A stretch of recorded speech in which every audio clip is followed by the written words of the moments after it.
retrouve donc pour la minute professionnelle et aujourd'hui je vais aborder le thème des carences. Donc la question c'était les carences, qu'est-ce que c'est et est-ce qu'on peut les éviter? Donc une carence déjà, ça va être un déficit ou une absence d'un élément qui est indispensable pour l'organisme. Ça peut être aussi bien sur les nutriments tels que les graisses, donc les lipides, les sucres, les glucides ou les protéines, mais ça peut être aussi des carences en micronutriments, que ce soit les vitamines, les minéraux, etc. ou les oligo-éléments. Donc la carence, c'est un déficit ou une absence en ces éléments-là. Il faut savoir que la carence, elle peut être liée à plusieurs choses. Elle peut être très bien liée à un déséquilibre alimentaire, mais elle peut aussi être liée à des pathologies. C'est-à-dire que quelquefois, il y a des pathologies dans lesquelles il y a aussi des déficits d'absorption et où là, c'est un problème vraiment métabolique, c'est l'organisme qui ne fait plus son travail.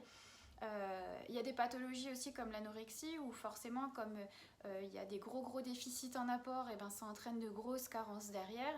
Enfin voilà, il ne faut pas toujours penser que les carences elles sont juste alimentaires, quelquefois elles sont aussi liées à des pathologies. Est-ce qu'on peut éviter la carence? L'éviter, oui, mais il faut savoir que dans la plupart des cas, il y aura sans doute une supplémentation, une complémentation.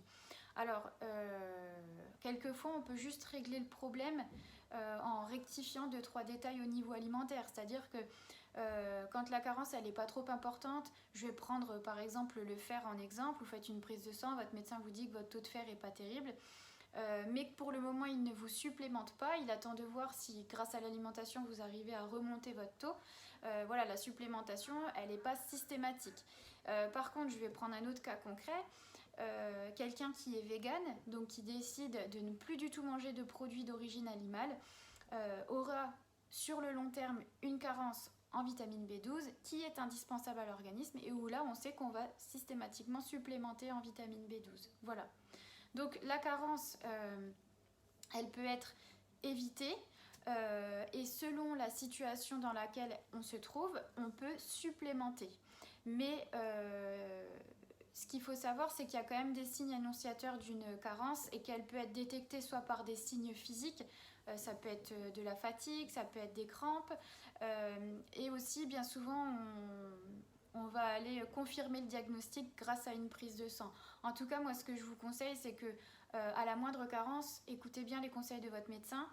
Si vous supplémente d'entrée de jeu, eh ben, prenez votre supplémentation. S'il vous demande d'aller voir un diététicien pour voir ce que vous pourriez faire au niveau alimentaire pour justement éviter que cette carence elle s'amplifie et que vous puissiez la rectifier sans prendre de supplémentation, eh bien faites-le. Voilà. S'il y a des petites questions, comme d'habitude, vous me laissez un petit commentaire et j'y répondrai avec plaisir. Je vous souhaite une belle journée et à bientôt.